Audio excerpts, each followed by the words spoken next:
Most of my life, I've been pretty frugal. I would always drive used cars, I would never eat out, I wouldn't take the Starbucks, I tried to penny pinch wherever I could. But as my wealth has grown, my habits have changed pretty drastically. I recently bought a Porsche Taycan that I bought brand new. I also purchased a mountain that I'm gonna build my dream home on that's gonna be one of the best homes in Las Vegas. And if you follow me on Instagram, you've probably seen me eat out at the very best restaurants Las Vegas has to offer every single weekend. And so things have changed pretty drastically, and I want to break down in this video what I spend every single month. If you're new to my channel, my name's Ryan Pineda. I'm a real estate investor and entrepreneur here in Las Vegas. I've flipped hundreds of homes, I own hundreds of rentals, and I also own businesses doing millions a year in profit. If you want a free consultation on how my businesses can help you, go to ryanpineda.com. Now, if you follow me for a while, then you know that I'm not super detail-oriented like some YouTubers. They've got it down to the penny and they calculate every little detail.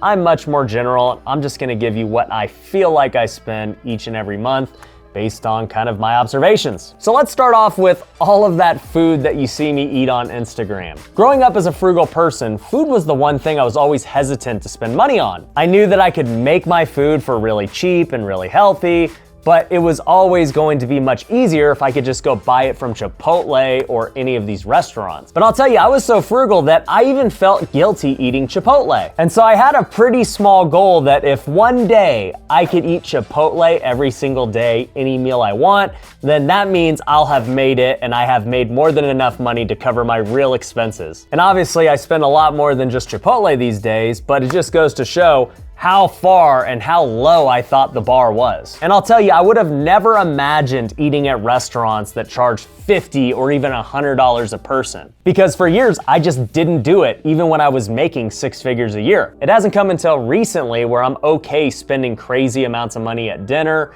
and going to these fine dining. So with all that being said, at this point in time, I probably spend about $6,000 a month on food. I would guess I spend about $1,000 every weekend on food, going on date nights with my wife or hanging out with friends. Here in Vegas, we've got the best restaurants in the world, and I never got to take advantage of them until now. And so I've been trying out pretty much every restaurant on the Strip, and I've really been enjoying it. Now, if you're from Vegas, then you know it's pretty easy to spend $1,000 in a weekend on these places, especially when you go to the fine dining, you get a couple of drinks, and you're really gonna spend that much if you go and get some friends to come with you. So doing that each weekend accounts for a lot of the food budget. For the rest of the week, I really don't spend that much. I get meal prep delivered to my house for the majority of our meals. We spend about $300 a week on meal preps, and that's what I eat for breakfast, I eat them for lunch, and then typically my wife Mindy cooks dinner on the weekdays. And so I would guess we spend around $2,000 between meal prep and actual groceries we buy for the family. And so let that be known, if you were ever wondering what it would cost to eat like a king and eat the very best food every single week,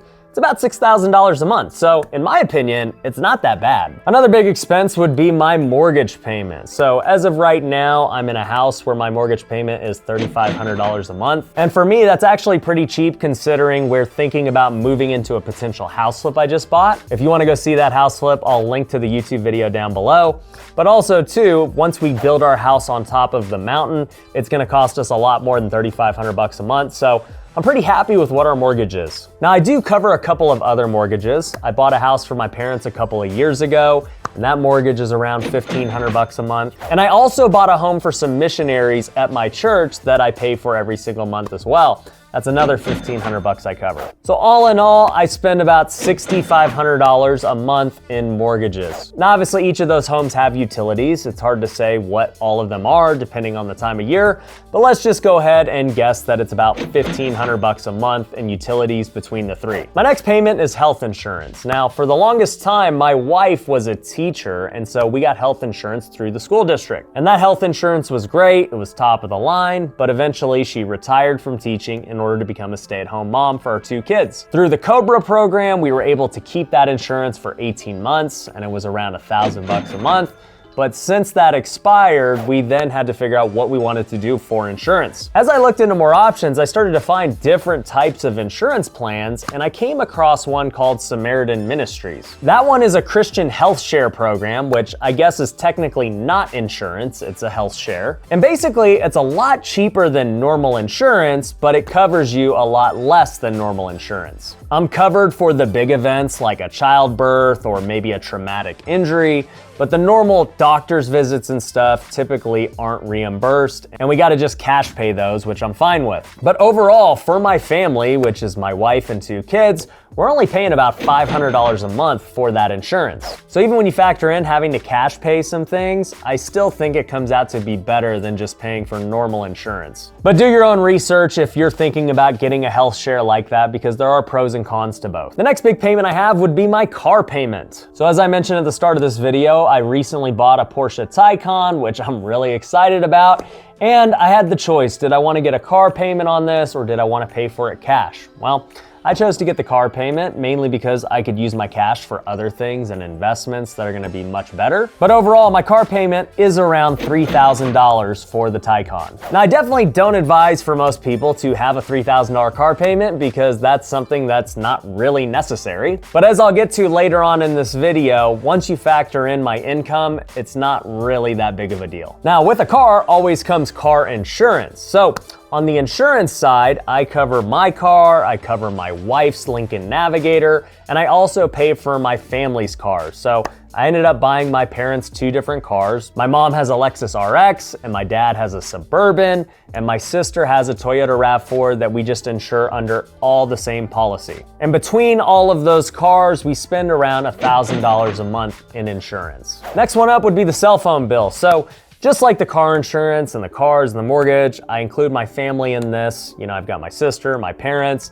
actually my in-laws are on our cell phone bill too, and it comes out to around $500 a month. Now, as you're probably seeing with this theme, I like to pay for my family's bills because I've been fortunate enough to be able to make money to not have to worry about it on my side. My in-laws and my parents were never as fortunate, so being able to help them out is something that is really rewarding to myself and my wife. We don't want our parents stressing about bills. And thankfully, we can pay for them and not have to stress about them ourselves, so it's a win-win all the way around. But what many people probably don't know is that my family works for me in all my different businesses. My sister Noelle is my right-hand person. She helps me oversee all the different businesses that I own, and she is such a big reason of why we've had the success we've had. And so being able to pay her bills is more like a company perk because she is so valuable to everything we're doing. My dad was always really handy growing up. He was good at construction, and so he's worked for me as a project manager the last 4 years in my house flipping company. So he's overseen hundreds of flips, and he's allowed me to be as successful as I am today. So even though I pay him a salary, it's great to be able to pay for his other bills as well,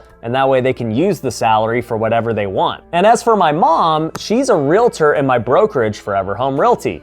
She's one of the reasons I got into real estate in the first place because she's been a realtor for over 30 years. Now, even though she came from the traditional real estate side, which I was absolutely terrible at, she did train me on how to do contracts when I was young and starting out. She helped me learn to evaluate deals. And now to this point, I've taken her the other way to teach her how to find flips for us, and she's done really good at that. Over the years, she's created hundreds of thousands, if not over $1 million in revenue on just deals she's found for me. So I've been very fortunate to be able to include all of my family in my businesses, and taking care of their expenses is the least I could do with everything that's happened. Now, another big bill I have is my golf bill. So I started taking up golf about 5 months ago when I bought my country club membership, and I made the commitment that I was gonna go out once a week. So I started doing that along with getting lessons at the country club, and let me tell you, golf is not a cheap sport. I spend about $3,000 a month between my monthly dues and just bringing out all my buddies and clients out. But what's funny is I turned golf into an income stream. I started allowing people to golf with me for a fee. In turn, we'd go play around for 4 hours, we'd have lunch, and I would consult them on their business, their personal brand, their life, whatever it is they wanted to learn about. And I did not expect it would take off the way it did. So many people booked that we were months out. And so now this hobby that was gonna cost me $3,000 a month is now making me over $30,000 a month. It's pretty crazy considering I'm not that great at golf yet, and I'm making more than a lot of professional golfers. But nonetheless, it goes to show that you can turn your lifestyle into an income if you start getting creative. And speaking of lifestyle, that is the hardest one to quantify for what I spend a month on. When I think about lifestyle, I'm thinking about all the material things we buy, the vacations, the clothes, you name it. And it's hard to break down because a lot of things I buy are business expenses. When I buy clothes for my YouTube videos or for my meetings, those are business expenses. They're not me just trying to be bougie. This watch right here was a pretty bougie purchase, but I ended up getting 8 million TikTok views on one video because I went and bought this watch. It also led to a whole bunch of other things that made me more money than this really expensive watch cost me. So even though I would say it's a lifestyle expense, it is still something that can produce me income, very much like golf. But overall, between the vacations, the nice things I buy, the nice things my wife buys, the things we buy for our kids, my guess is we spend about $15,000 a month. And honestly, that might be low. It could very easily be $20,000 on average, but if I had to guess, in my mind, I think it's probably $15,000. We try to go on one really big vacation every single quarter. We'll go somewhere for a week. Last quarter, we went to Mexico. We got one of the best hotels you could get.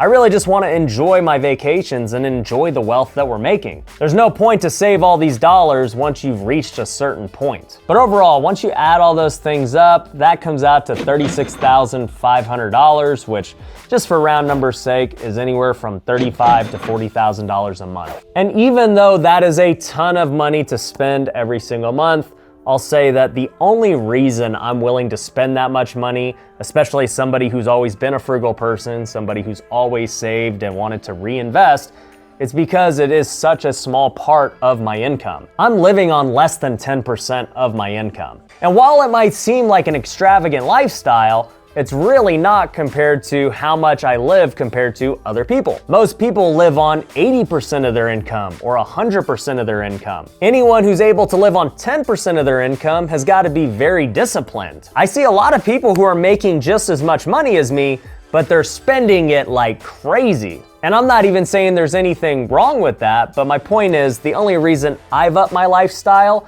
is because I've upped my income. I wouldn't be spending $40,000 a month if I was making $50,000 a month. And honestly, it's hard to see myself spending much more as things go forward. I'm pretty much doing exactly what I want to do in terms of vacations, in terms of buying nice things, and in terms of living the quality of life I want to live. Sure, my mortgage is going to go up when we buy our dream home, but other than that, I don't see it getting much crazier. But the hope is that I continue to grow my income far greater than I continue to grow my expenses. And as long as you're doing that, then it doesn't matter how much you spend if you are just getting your ratios in line. So if you're watching this video, just make sure you figure out what those ratios need to look like. A very common one you hear people say is live on 80% of your income, save or invest 10%, and give 10%. For a lot of people, that is very difficult to do based on how much income they have. But even in that scenario, there's probably two things that need to change. Number one, you need to figure out how to make more income, either through side hustles, either through a career change, either through starting a business. But number two, you need to figure out how to adjust your lifestyle. If you live in on 80% of your income, growing your wealth is gonna be really difficult. The ultra wealthy are doing what I'm doing with living on 10% of your income. So what you have to figure out how to do is increase your income and figure out how to lower your lifestyle. But anyways, let me know in the comments, am I spending too much? Should I spend more? I don't know. And if you like this kind of content, make sure you subscribe to the channel, and I'll catch you on the next one. Peace.